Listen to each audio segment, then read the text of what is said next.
This is Safaritalk's interview with Roy Blackbeard, who is the Botswana High Commissioner for the UK, based in London. Roy, a real pleasure to meet you, and thank you very much for your time. The questions are in front of you. Please feel at liberty to answer how you think is best.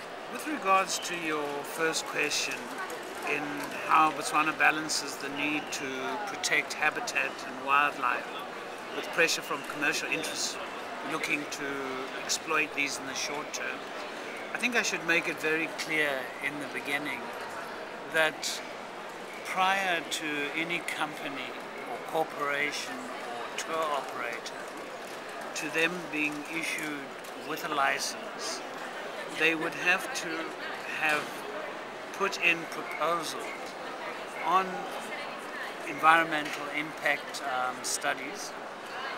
They would have to determine how they're going to utilize the ground, and obviously dependent on the location. Obviously some areas are more sensitive to the environment, or have a more sensitive environment, and would have to have more detailed impact analysis of the areas that they're looking at.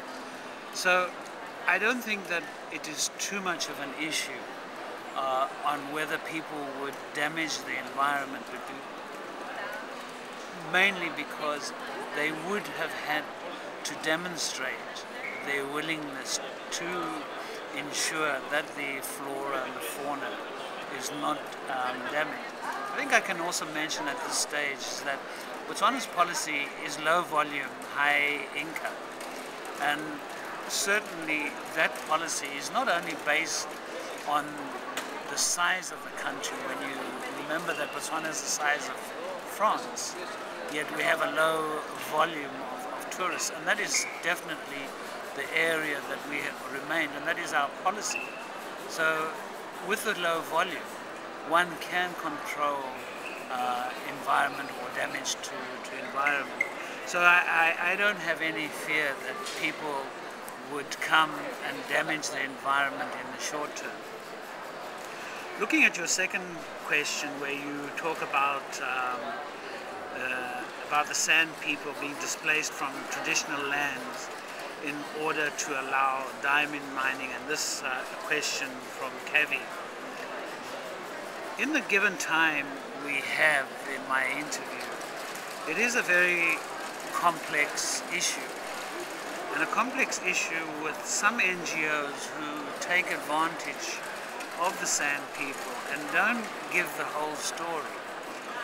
I think in a nutshell, one should first understand our land policy in Botswana, and that is that all land that belongs to the state is used for the benefit of all its citizens.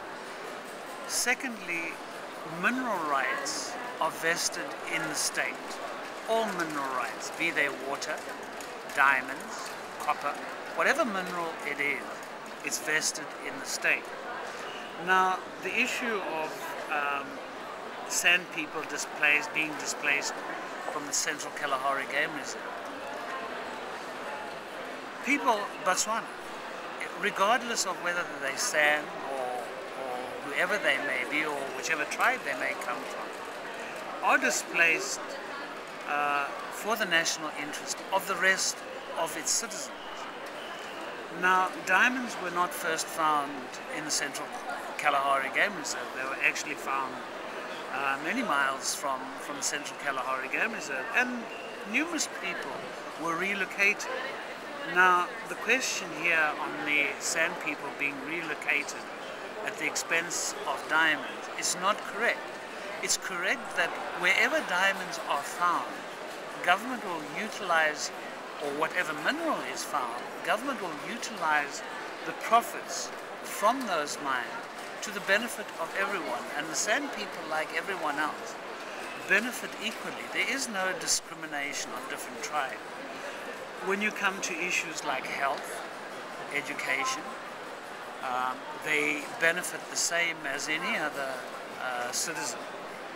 There's been the question that they should be granted the mineral rights of the Central Kalahari Game Reserve, and they should be able to live their hunter traditional way of life.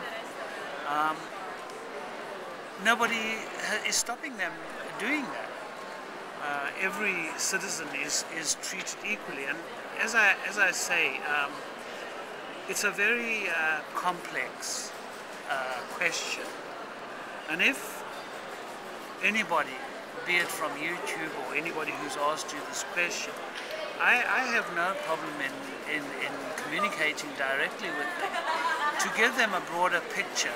As I say, there are so many issues that can be raised and that can be misinterpreted. So for one to understand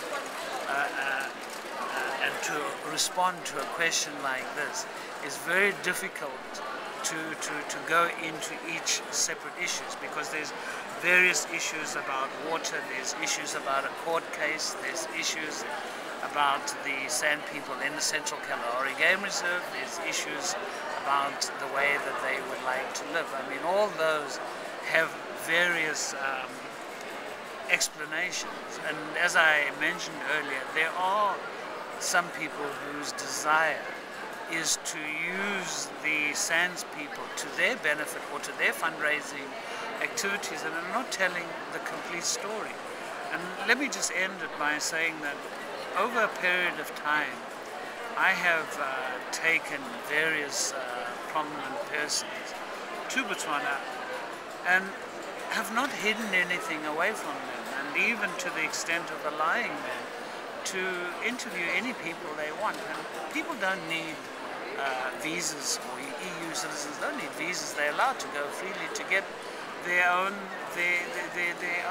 interpretations of what's happening. But as I say, it is a complex topic, and if anybody wishes to ask any further questions, you are free to give them our contact details, and we will try and respond. Excellent.